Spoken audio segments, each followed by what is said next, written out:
റഫീഖിനെ ഞാൻ ആദ്യമായി കാണുന്നത് നിലമ്പൂർ VK റോഡിലെ അവൻ ജോലി ചെയ്തിരുന്ന ഹോട്ടലിൽ വെച്ചാണ്. VK റോഡിലെ നല്ല കച്ചവടമുണ്ടായിരുന്ന ഒരു കഞ്ഞിക്കടയായിരുന്നു അത്. അവിടുത്തെ കഞ്ഞിയും കപ്പയും ബീഫും ബോട്ടിയുമൊക്കെ നല്ല ടേസ്റ്റായിരുന്നു. വെളുത്ത സുന്ദരനായ കരയുന്ന കണ്ണുകളുള്ള ചെറുപ്പക്കാരൻ. ചില ആളുകളെ കാണുമ്പോൾ തന്നെ നമുക്ക് ഒരു അടുപ്പവും ഇഷ്ടവുമൊക്കെ തോന്നുമല്ലോ. അങ്ങനെ ഒരു ഇഷ്ടമാണ് എനിക്ക് അവനോട് തോന്നിയത്. അവൻ എന്നേക്കാളും 2-3 വയസ്സ് കൂടുതലുണ്ടായിരുന്നു. ഞാൻ നിലമ്പൂരിലെ ഒരു തട്ടുകടയിലെ തൊഴിലാളിയായിരുന്നു. ആ തൊഴിൽ തിരഞ്ഞെടുക്കാൻ കാരണം വൈകിട്ട് 5 മണി മുതൽ രാത്രി 1 മണി 2 മണി വരെ പണിയെടുത്താൽ 80 രൂപ കൂലി കിട്ടും. പകൽ സമയം സിനിമയും കണ്ട് തെണ്ടി നടക്കുകയും ചെയ്യും. പകൽ സമയത്തെ ആ നടത്തത്തിനിടയിൽ ദിവസവും റഫീഖ് നിൽക്കുന്ന ഹോട്ടലിൽ കഞ്ഞിയും പൂളയും തിന്നാൻ ഞാൻ വന്നിരുന്നു. ആദ്യമായി കണ്ട അന്ന് തന്നെ ഞാൻ അവനോട് ചിരിച്ചെങ്കിലും അവൻ എന്നെ മൈൻഡ് ചെയ്തില്ല. കടയിൽ വരുന്നവരോടൊക്കെ ചിരിക്കേണ്ട കാര്യമൊന്നും അവനില്ലല്ലോ. കുറച്ച് ദിവസങ്ങൾ കഴിഞ്ഞ് ഞാൻ ഒരു ബിയർ പാഴ്സൽ മേടിക്കാൻ ജ്യോതി തിയേറ്ററിനടുത്തുള്ള ബ്രാൻഡ് ഷോപ്പിന് മുന്നിൽ നിൽക്കുമ്പോൾ ബ്രാൻഡ് ഷോപ്പിൻ്റെ പിറകിലുള്ള കള്ളുഷാപ്പിലേക്ക് അവൻ നടന്നു പോകുന്നത് കണ്ടു. ഞാൻ ബിയർ വാങ്ങൽ ക്യാൻസൽ ചെയ്ത് അവൻ്റെ പിറകിൽ കള്ളുഷാപ്പിലേക്ക് നടന്നു. അവൻ ഷാപ്പിനകത്തേക്ക് പോയപ്പോൾ 5 മിനിറ്റോളം ഞാൻ പുറത്തു തന്നെ നിന്നു. അവൻ അത്യാവശ്യം മൂഡായിട്ട് കയറി ചെല്ലാം, എന്നിട്ട് പരിചയപ്പെടാം, അതായിരുന്നു എൻ്റെ പ്ലാൻ. കള്ളുഷാപ്പിന് പുറത്ത് ഒരു മൂലയിൽ അട്ടിയിട്ട് വെച്ചിരുന്ന തേഞ്ഞ നൂല് കണ്ട പഴയ 2 ടയറിന് മുകളിൽ അമ്മിണിയിരുന്നു മുറുക്കുന്നുണ്ടായിരുന്നു. ഷാപ്പിനകത്തേക്ക് കയറാതെ അവിടെ തന്നെ നങ്കൂരമിട്ട് നിൽക്കുന്ന എന്നെ കണ്ടപ്പോൾ ഞാൻ അവളെ തിരിക്കാൻ നിൽക്കുകയാണെന്ന് കരുതി അമ്മിണി എൻ്റെ അടുത്ത് വന്ന് മുറുക്കാൻ തുപ്പി. ചെറുക്ക, 50 ഉറുപ്പ്യ റെഡിയായി തരാണ്ടെങ്കിൽ തന്നോ, ആ പൊന്തക്കാടിൻ്റെ ഉള്ളിലേക്ക് നടന്നോ, ഞാൻ വരാം, അമ്മിണി പറഞ്ഞു. കായ് ആദ്യം തരണം, അല്ലാത്ത കച്ചവടം മാണ്ട.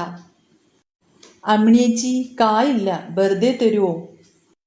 പോട ചെറുക്ക, കായില്ലാതെ അനക്ക് തരണോ? നല്ല ഉസുറുള്ള ആണുങ്ങൾക്ക് കൊടുത്തൂടെ, അമ്മിണി ആട്ടി. കായുണ്ടെങ്കിൽ കള്ളുസാപ്പിൻ്റെ മുമ്പിൽ വാള് വെച്ച് കിടക്കണം, നിങ്ങൾക്ക് തരണോ? നല്ല സാധനങ്ങൾക്ക് കൊടുത്തൂടെ? എൻ്റെ മറുപടി കേട്ട് അമ്മിണി ആകെ ചടച്ച് ടയറിൻ്റെ മുകളിലേക്ക് തിരിച്ചു പോയി. ഞാൻ ഷാപ്പിനകത്തേക്കും. റഫീഖ് ഒരു കുപ്പി കാലിയാക്കി 2ാമത്തെ കുപ്പി അടി തുടങ്ങിയിരുന്നു. വിദേശ മദ്യം കഴിക്കുമെങ്കിലും സ്വദേശി എനിക്ക് അറപ്പായിരുന്നു. അതിൻ്റെ മണമടിക്കുമ്പോൾ തന്നെ വാള് വയ്ക്കാൻ വരും. കള്ള് വാങ്ങാതെ ഷാപ്പിനകത്ത് ഇരിക്കാൻ കഴിയില്ല എന്നത് കൊണ്ട് മാത്രം ഒരു കുപ്പി വാങ്ങി ഗ്ലാസും എടുത്ത് റഫീഖ് ഇരുന്ന ബെഞ്ചിൽ അവൻ്റെ അടുത്തിരുന്നു. ഒരു ഗ്ലാസ് ഒഴിച്ച് മൂക്ക് പൊത്തി ഒറ്റ വലിക്ക് അകത്താക്കി. രാവിലെ വാങ്ങിയ കടല പാൻറ്റിൻ്റെ പോക്കറ്റിലുണ്ടായിരുന്നു, അത് വാരി തിന്നു. റഫീഖ് അപ്പോൾ എന്നെ ശ്രദ്ധിക്കുന്നുണ്ടായിരുന്നു. ഞാൻ അവന് കൈ കൊടുത്തു. അവൻ തിരിച്ചു. ഇഞ്ച പേര് ഫിറോസ്, ചന്തക്കുന്നുമലാണ് പേര. ഇഞ്ച VK റോട്ടുമലത്തെ ഹോട്ടലിലല്ലേ പണിക്ക് നിൽക്കണത്? ഞാൻ അവിടെ വരാറുണ്ട്. എൻ്റെ പേര് റഫീഖ്, ഞാൻ പന്തലൂർക്കാരനാണ്, റഫീഖ് മറുപടി പറഞ്ഞു. മഞ്ചേരി പന്തലൂരല്ലേ? എനിക്കറിയാം, ഞാൻ പറഞ്ഞു. മഞ്ചേരി പന്തലൂരല്ല, തമിഴ്നാട്ടിലെ പന്തലൂര്. നാടുകാണി കഴിഞ്ഞാണ് പന്തലൂര്, റഫീഖ് തിരുത്തി. അത് ശരി, അവിടെയും പന്തലൂരുണ്ടോ? ഞാൻ ആശ്ചര്യം കൂറി. അന്ന് കള്ളടിച്ച് പിരിഞ്ഞ ഞങ്ങൾ പിന്നെ സുഹൃത്തുക്കളായി. ഞായറാഴ്ച അവൻ്റെ ഹോട്ടൽ അവധിയുള്ള ഒരു ദിവസം 1/2 ലിറ്റർ സാധനമൊക്കെ മേടിച്ച് കമ്പനി കൂടി. അന്ന് 2 പേരും അത്യാവശ്യം മൂടായിരുന്നപ്പോൾ ഞാൻ അവൻ്റെ വീട്ടുകാര്യങ്ങൾ ചോദിച്ചു. അന്ന് എൻ്റെ മുന്നിൽ അവൻ മനസ്സ് തുറന്നു. അവൻ്റെ ഉപ്പ ശരീരം ഒരു ഭാഗം തളർന്ന ഒരു രോഗിയാണെന്നും അവന് 8ാം ക്ലാസ്സിൽ പഠിക്കുന്ന ഒരു സഹോദരിയുണ്ടെന്നും അവൻ്റെ ഉമ്മ ഒരു ഡോക്ടറാണെന്നും ശരീരം തളർന്ന ഭർത്താവിനെയും മക്കളെയും ഉപേക്ഷിച്ച് ഉമ്മ വേറെ ഒരു പുരുഷനെ വിവാഹം കഴിച്ച് ബോംബെയിലാണ് ഇപ്പോൾ ജീവിക്കുന്നതെന്നും അവൻ വ്യസനത്തോടെ എന്നോട് പറഞ്ഞു. അവൻ ഹോട്ടൽ ജോലി ചെയ്ത് കിട്ടുന്ന പണം അയച്ചു കൊടുത്തിട്ടാണ് സഹോദരിയും ഉപ്പയും പട്ടിണി കൂടാതെ ജീവിക്കുന്നതെന്നും അവൻ പറഞ്ഞു. അവൻ്റെ ദുരന്തകഥ കേട്ടപ്പോൾ എനിക്ക് വല്ലാത്ത സങ്കടം തോന്നി. സ്വന്തം മക്കളെ വരെ ഉപേക്ഷിച്ചു പോയ ആ സ്ത്രീയോട് വെറുപ്പും. പിന്നീട് പല പ്രാവശ്യം ഞങ്ങൾ കമ്പനി കൂടി. ഒരു ദിവസം പകൽ ഹോട്ടലിൽ കഞ്ഞി കുടിക്കാൻ പോയപ്പോൾ റഫീഖിനെ കണ്ടില്ല. അവൻ ലീവാക്കി നാട്ടിൽ പോയിരിക്കുമോ? പോകുന്ന കാര്യമൊന്നും എന്നോട് പറഞ്ഞിരുന്നില്ല. പിറ്റേന്നും അതിൻ്റെ പിറ്റേന്നും അവനെ ഹോട്ടലിൽ കണ്ടില്ല. എനിക്കെന്തോ വലിയ വിഷമമായി. ഞാൻ ഹോട്ടലിൻ്റെ മുതലാളിയോട് അന്വേഷിച്ചു. കാക്ക, റഫീഖ് എവിടെ? ലീവാണോ? ഓനെ ഞാൻ ഇവിടുന്ന് ഒഴിവാക്കി. പൊറോട്ട പണി അറിയാമെന്ന് പറഞ്ഞാണ് വന്നത്. ഈമാനുള്ള ഒരു കണ്ണും മോറും ആയതുകൊണ്ട് പാവല്ലേന്ന് കരുതിയ പണിക്ക് നിർത്തിയത്. ഓനുണ്ടാക്കിയ പൊറോട്ടയൊന്നും മാൻസന്മാർക്ക് തിന്നാൻ കൊടുക്കാൻ പറ്റൂല. അവസാനം ഞാൻ സപ്ലൈ പണിക്ക് നിർത്തി.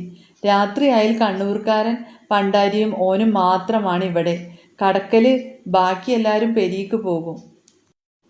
ഞാൻ പോയാൽ ബാറിൽ പോയിട്ട് സാധനം കൊണ്ടുവന്ന് എന്നും അടിയാണ്. ഡെയിലി പറ്റും വാങ്ങും. 3 ദിവസം മുമ്പ് വെള്ളമടിച്ച് മൂടായി രാത്രി 1 മണിയായിട്ടും ലൈറ്റ് ഓഫാക്കി കിടക്കാത്തതിന് പണ്ടാരി ചീത്ത പറഞ്ഞപ്പോൾ പണ്ടാരിനെ തല്ലാൻ ചെന്നിക്കണ്. രാവിലെ തന്നെ കണക്ക് കൂട്ടി ബാക്കി പൈസയും കൊടുത്ത് പറഞ്ഞു വിട്ടു. റഫീഖിൻ്റെ പണി പോയതറിഞ്ഞപ്പോൾ എനിക്ക് സങ്കടമായി. ഇനി അവനെ കാണാൻ കഴിയില്ലേ? ഒരാഴ്ച കഴിഞ്ഞ് റഫീഖ് ഞാൻ ജോലി ചെയ്യുന്ന തട്ടുകടയിൽ വന്നു. എനിക്ക് അവനെ കണ്ടപ്പോൾ സന്തോഷമായി. പണി പോയെന്നും ആകെ കഷ്ടപ്പാടിലാണെന്നും അവൻ പറഞ്ഞു. ഞാൻ അവന് ഭക്ഷണം കൊടുത്തു. ആകെയുള്ള 80 രൂപ കൂലിയിൽ 50 രൂപ അഡ്വാൻസ് വാങ്ങി അവന് കൊടുത്തു. ഹോട്ടലിലെ പണി പോയതിനു ശേഷം അവൻ രാത്രി കിടന്നുറങ്ങിയിരുന്നത് ഗവൺമെൻറ് ആശുപത്രിയുടെ മുമ്പിലുള്ള ഹോട്ടലിൻ്റെ വരാന്തയിലായിരുന്നു. അവിടെയാകുമ്പോൾ രാത്രി പോലീസുകാർ ചെക്കിങ്ങിന് വരുമ്പോൾ ഹോസ്പിറ്റലിലെ രോഗികളുടെ കൂടെ വന്നവരാണെന്ന് കരുതി ചോദ്യം ചെയ്യുകയില്ല. രാത്രി തട്ടുകട അടച്ചാൽ ഞാൻ അവൻ്റെ അടുത്ത് പോയി അവനെ വിളിച്ചുണർത്തി കുറച്ച് സമയം സംസാരിച്ചിരുന്നിട്ടൊക്കെയാണ് വീട്ടിൽ പോകാറ്. അവൻ ഏതോ ഒരു മേസ്തിരിയുടെ കൂടെ ഹെൽപ്പറായി പണിക്ക് പോകുന്നുണ്ടെന്ന് പറഞ്ഞിരുന്നു. ഒരു ദിവസം രാത്രി ഞാൻ അവൻ്റെ അടുത്ത് ചെന്നപ്പോൾ നിരവധി പിടിച്ചുപറി മോഷണ കേസിലെ പ്രതിയായ ഖമറുദ്ദീൻ അവൻ്റെ ഒപ്പം കിടന്നുറങ്ങുന്നുണ്ടായിരുന്നു. ഞാൻ അവനെ വിളിച്ചുണർത്തി കുറച്ചപ്പുറത്തേക്ക് കൊണ്ടുപോയി. റഫീഖെ, നീ എന്തിനാ അവനെ ഒപ്പം കിടത്തിയത്? അവൻ കള്ളനാണ്. അവൻ ആരാണെന്നൊന്നും എനിക്കറിയില്ല. ഞാൻ ഉറങ്ങിന് ശേഷമാണ് അവൻ എൻ്റെ അടുത്ത് വന്ന് കിടന്നത്, റഫീഖ് പറഞ്ഞു. എനിക്ക് സമാധാനമായി. ഞാൻ പറഞ്ഞു, നാളെ തട്ടുകട അവധിയാണ്. ഞാൻ രാവിലെ വരാം, നമുക്ക് കമ്പനി കൂടാം. അവൻ്റെ കയ്യിൽ 10 രൂപ പോലും ഇല്ലായിരുന്നു. സാധനം അടിച്ച് ഭക്ഷണം കഴിച്ച് ഞങ്ങൾ പുഴയുടെ തീരത്ത് തന്നെ സൈഡായി. ഉറക്കമുണർന്നപ്പോൾ ഇരുട്ടി തുടങ്ങിയിരുന്നു. ഒപ്പം കിടന്ന എൻ്റെ സുഹൃത്തിനെ കാണുന്നില്ല. എൻ്റെ കയ്യിലെ വാച്ചും പാൻറ്റിൻ്റെ പോക്കറ്റിലുണ്ടായിരുന്ന പേഴ്സും നഷ്ടപ്പെട്ടിരുന്നു. പേഴ്സിൽ 450 രൂപയുണ്ടായിരുന്നു. എനിക്ക് വലിയൊരു ഷോക്കായി ആ സംഭവം. സത്യത്തിൽ അവൻ എൻ്റെ പേഴ്സും വാച്ചും കൊണ്ടുപോയതിൽ എനിക്ക് അവനോട് വിരോധമൊന്നുമില്ലായിരുന്നു. അവൻ അങ്ങനെ ചെയ്യുക വഴി ഞങ്ങളുടെ സൗഹൃദം നഷ്ടപ്പെട്ടല്ലോ എന്നതായിരുന്നു എൻ്റെ ദുഃഖം. 1 മാസം കടന്നുപോയി. അവനെ എങ്ങും കണ്ടില്ല. അവൻ നിലമ്പൂർ വിട്ടുപോയി എന്ന് ഞാൻ ഉറപ്പിച്ചു. നാട്ടിലെത്തിയിട്ടുണ്ടാകും. പെങ്ങളുടെയും ബാപ്പാൻ്റെയും കൂടെ ഉണ്ടാകും, ഞാൻ മനസ്സിൽ കരുതി. ഞാൻ ചന്തക്കുന്നിൽ നിന്നും ബസ് കയറി വഴിക്കടവിൽ ഇറങ്ങി. അവിടെ നിന്ന് ജീപ്പിൽ നാടുകാണിയിലെത്തി. നാടുകാണിയിൽ നിന്ന് ബസ് കയറി പന്തലൂരിൽ ഇറങ്ങി. 5-8 ഓട്ടോറിക്ഷകൾ വരിവരിയായി നിർത്തിയിരിക്കുന്ന ഓട്ടോ സ്റ്റാൻഡ് കണ്ടു. മുൻപിലെ ഓട്ടോയിൽ വയറ് ചാടി കഷണ്ടി കയറിയ ഒരു ഡ്രൈവർ ഉണ്ടായിരുന്നു. ഞാൻ ചോദിച്ചു, അണ്ണാ, നിങ്ങൾക്ക് റഫീഖിനെ അറിയുമോ? റഫീഖോ? ഏത് റഫീഖ്? ഇവിടെ മൊത്തം 4-5 റഫീഖുമാരുണ്ട്. അഡ്രസ്സ് അറിയുമോ? അഡ്രസ്സ് അറിയില്ല, ഞാൻ പറഞ്ഞു. എന്നാൽ ജോലി എന്താണെന്ന് അറിയുമോ? ഞാൻ പറഞ്ഞു. നിലമ്പൂരിൽ ആദ്യം ഹോട്ടൽ പണിയായിരുന്നു, പിന്നെ തേപ്പിന്റെ പണിക്ക് ഹെൽപ്പറായിട്ട് പോയിരുന്നു. അങ്ങനെയൊക്കെ പറഞ്ഞാൽ എങ്ങനെ അറിയാനാണ്? അയാൾ ചോദിച്ചു. പെട്ടെന്നാണ് എനിക്ക് റഫീഖിന്റെ ഉമ്മ ഡോക്ടറാണെന്ന കാര്യം ഓർമ്മ വന്നത്. ഞാനത് പറഞ്ഞപ്പോൾ ഡോക്ടറിന്റെ മകനായ റഫീഖിനെ ഡ്രൈവർക്ക് അറിയില്ലായിരുന്നു. അയാൾക്കൊരു ഓട്ടം വന്നപ്പോൾ അയാൾ പോയി. ഞാൻ അടുത്ത ഓട്ടോക്കാരനോട് കാര്യങ്ങൾ ആവർത്തിച്ചു. അവനും പറഞ്ഞത് ഡോക്ടറുടെ മകനായ ഒരു റഫീഖ് ഇവിടെ ഇല്ല എന്നാണ്. മെലിഞ്ഞ പ്രകൃതക്കാരനായ, കയ്യിൽ സ്റ്റീലിന്റെ വളയൊക്കെ ഇട്ട അവൻ എന്നോട് ചോദിച്ചു, ഈ റഫീഖിന്റെ രൂപം എങ്ങനെ? ഞാൻ പറഞ്ഞു, വട്ടമുഖവും കട്ടിമീശയൊക്കെയുള്ള സുന്ദരനാണ്. കണ്ണു മാത്രം ചുവന്ന് കഞ്ചാവ് വലിക്കാരുടെ കണ്ണു പോലെയാണ്. അവൻ ചിരിച്ചു. ആളെ മനസ്സിലായി. എന്തെങ്കിലും പ്രശ്നമുണ്ടോ? അവൻ ചോദിച്ചു. ഞാൻ പറഞ്ഞു, ഇല്ല, എൻ്റെ കൂട്ടുകാരനാണ്. അവൻ കുറച്ചു കാലം നിലമ്പൂരുണ്ടായിരുന്നു, കാണാൻ വേണ്ടിയാണ്. അവൻ പറഞ്ഞു, ഞാൻ റഫീഖിന്റെ വീടിന്റെ 100 മീറ്റർ പിറകിൽ എത്തിച്ച് വീട് കാട്ടിത്തരാം. എനിക്ക് 10 രൂപ വാടക തരണം. ഞാൻ സമ്മതിച്ചു.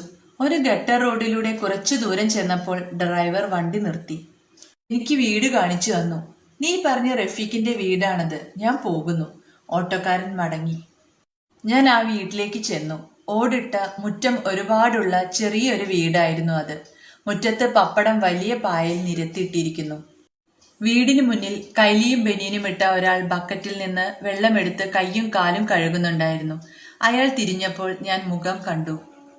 റഫീഖിന്റെ അതേ മുഖച്ഛായ. ഞാൻ അടുത്തേക്ക് ചെന്നു. നിലമ്പൂരിൽ നിന്നാണ് ഞാൻ വരുന്നത്. റഫീഖിന്റെ ചങ്ങായിയാണ്. റഫീഖ് ഉണ്ടോ അവിടെ? ഞാൻ ചോദിച്ചു. ഇല്ല, ഓൻ ഇവിടുന്ന് പോയിട്ട് 8 മാസമായി. നിലമ്പൂര് ഇഞ്ചൊപ്പം ഉണ്ടായിനി. ഇപ്പൊ 1 മാസമായിട്ട് കാണുന്നില്ല. എന്നോട് പറഞ്ഞത് ഓന്റെ ഉമ്മ ഡോക്ടറാണെന്നാണ്. ഇത് കേട്ട് അയാൾ ഉറക്കെ ചിരിച്ചു. ഉമ്മാ ഉമ്മാ. അയാൾ വീട്ടിനകത്തേക്ക് നോക്കി ഉറക്കെ വിളിച്ചു.